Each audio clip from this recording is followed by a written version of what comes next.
Hello guys, welcome to my YouTube channel Kalamkaval. Jithin K ജോസിന്റെ ആദ്യത്തെ പടം, പുള്ളിയുടെ first directorial movie and Mammootty company produce ചെയ്യുന്നു. ആൻഡ് മമ്മൂട്ടി വിനായകൻ കേന്ദ്ര കഥാപാത്രമായി എത്തുന്ന പടം. ഈ പടത്തിന്റെ കുറച്ച് പോസിറ്റീവും ഈ പടത്തിന്റെ കുറച്ച് നെഗറ്റീവും പറയാനുണ്ട്. നമുക്ക് ആദ്യം പോസിറ്റീവിൽ തുടങ്ങാം. സിനിമന്റെ ബാക്ക്ഗ്രൗണ്ട് സ്കോർ സ്റ്റാർട്ടിങ് തന്നെ ഒരു കിട്ടിലൻ ബാക്ക്ഗ്രൗണ്ട് സ്കോർ ഒക്കെ വെച്ച് ഇങ്ങനെ പടത്തിന്റെ മൂഡിലേക്ക് നമ്മളിങ്ങനെ കയറ്റി മമ്മൂട്ടിന്റെ ഒരു സിമ്പിൾ ഇൻട്രൊഡക്ഷൻ തുടങ്ങുന്നതാണ് പടം. സ്റ്റാർട്ടിങ് 10 മിനിറ്റ് നമ്മുടെ മമ്മൂട്ടിന്റെ ഒരു ഇൻട്രൊഡക്ഷൻ, പുള്ളി ആരാണ്, ക്യാരക്ടർ ഇൻട്രൊഡക്ഷൻ ആണ് സ്റ്റാർട്ടിങ്ങിൽ ഒരു 10 മിനിറ്റ്. ആൻഡ് ഇത് പറയുമ്പോൾ എനിക്ക് പറയാതിരിക്കാൻ വയ്യ. സാധാരണ ഒരു കൊലപാതകമോ അല്ലെങ്കിൽ ഒരാളെ കൊല്ലുന്നതൊക്കെ കാണുമ്പോൾ നമുക്ക് സിമ്പത്തറ്റിക് ആവണം, അല്ലെങ്കിൽ നമുക്ക് കുറച്ച് സങ്കടം തോന്നണം, അല്ലെങ്കിൽ കുറച്ച് സൈലന്റ് ആവും, വിച്ച് ഈസ് കോമൺ. ബട്ട് ഇന്ന് ഞാൻ തിയേറ്ററിൽ എക്സ്പീരിയൻസ് ചെയ്തത് വളരെ ഡിഫറെൻ്റ് ആണ്. അവിടെ തിയേറ്ററിൽ സ്ക്രീനിൽ ഒരാൾ മരണപ്പെടുന്ന സീൻ കാണുമ്പോൾ എന്താ കയ്യടി, എന്താ വിസിലി, എൻ്റെ മോനെ ഒരു ഉത്സവ പറമ്പ്.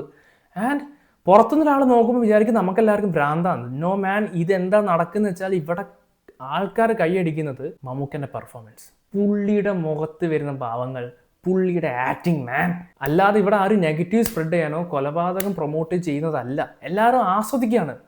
ഇവരെല്ലാവരും മമ്മൂക്കൻ്റെ അഭിനയം കണ്ട് ആസ്വദിച്ചിട്ട് അതിനുള്ള കയ്യടിയാണ് നമ്മൾ ഈ കണ്ടുകൊണ്ടിരുന്നത്. ആൻഡ് അത് എനിക്ക് എടുത്ത് പറയണം, കാരണം നാളെ ഇനിയിപ്പോൾ പറയോ ഇവിടെ ഇപ്പോൾ ഇത്രയും നെഗറ്റീവായുള്ള കാര്യങ്ങളൊക്കെ ആൾക്കാർ പ്രൊമോട്ട് ചെയ്യുന്നുണ്ട്, അത് അടുത്തൊരു മാർക്കോ അവിടെ ഇരിക്കാനാണ് ഞാൻ ഈ പറഞ്ഞത്. ആൻഡ് അടുത്ത ഇതിൻ്റെ ഒരു പോസിറ്റീവ് എന്താ വെച്ചാൽ, സാധാരണ വില്ലന്മാര് ഈ മലയാള സിനിമകളിൽ പ്രത്യേകിച്ച് വില്ലൻ കഥാപാത്രങ്ങൾക്ക് ഒരു ജസ്റ്റിഫിക്കേഷൻ കൊടുക്കും. ഇവരെ ഫ്ലാഷ് ബാക്ക്, ഇവരെന്തുകൊണ്ട് വില്ലന്മാരായി.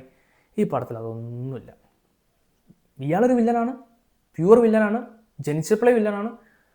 ഇയാളൊരു ഭയങ്കര ഒരു വൃത്തികെട്ട ക്യാരക്ടറാണ്. അയാൾക്ക് റിഗ്രറ്റ് ഇല്ല, മനുഷ്യത്തില്ല, ഒരു കോപ്പില്ല. ദാറ്റ് ഈസ് മാൻ.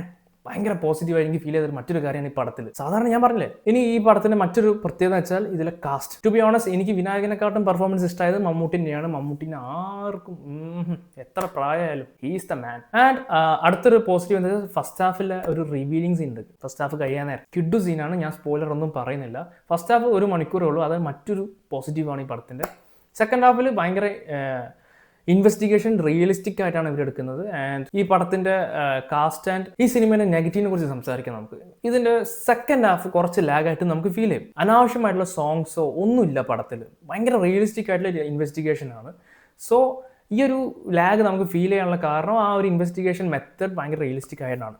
രണ്ടാമത്തെ എനിക്ക് നെഗറ്റീവായിട്ട് ഫീൽ ചെയ്തത്, ചെറിയ നെഗറ്റീവായിട്ട് ഫീൽ ചെയ്ത കാര്യം, ഈ പടത്തിൽ നമുക്ക് എങ്ങോട്ടാണ് പടം പോകണമെന്ന് ഒരു സെക്കൻഡ് ഹാഫ് കഴിയാനൊക്കെ ആകുമ്പോഴത്തേക്ക് നമുക്ക് മനസ്സിലാവും. നമുക്ക് ഈ പടം കാണുമ്പോൾ മനസ്സിലാവും ഇതിൻ്റെ ക്ലൈമാക്സ് ഒക്കെ എങ്ങോട്ടാണ് പോകുന്നത്.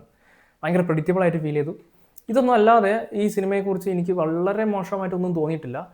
ഈ സിനിമ എനിക്കൊരു എബോവ് ആവറേജ് എക്സ്പീരിയൻസ് ആണ്. ഒരു 3.5 ഔട്ട് ഓഫ് 5 കൊടുക്കാം. ഒരു കിഡിലൻ എക്സ്പീരിയൻസ് തരും. നമ്മുടെ പെർഫോമൻസ് വൈസ് കിഡുവാണ്. ആൻഡ് നിങ്ങൾ ഈ പടം കണ്ടിട്ടുണ്ടെങ്കിൽ നിങ്ങളുടെ വിലയേറെ അഭിപ്രായം താഴെ കമൻറ്റ് ചെയ്യുക. നിങ്ങൾ ഈ പടം കാണാൻ ആഗ്രഹിക്കുന്നവരാണെങ്കിൽ നിങ്ങൾ പടം കണ്ടിട്ട് ഇതിനെക്കുറിച്ചുള്ള അഭിപ്രായം നിങ്ങൾ താഴെ കമൻറ്റ് ചെയ്യുക.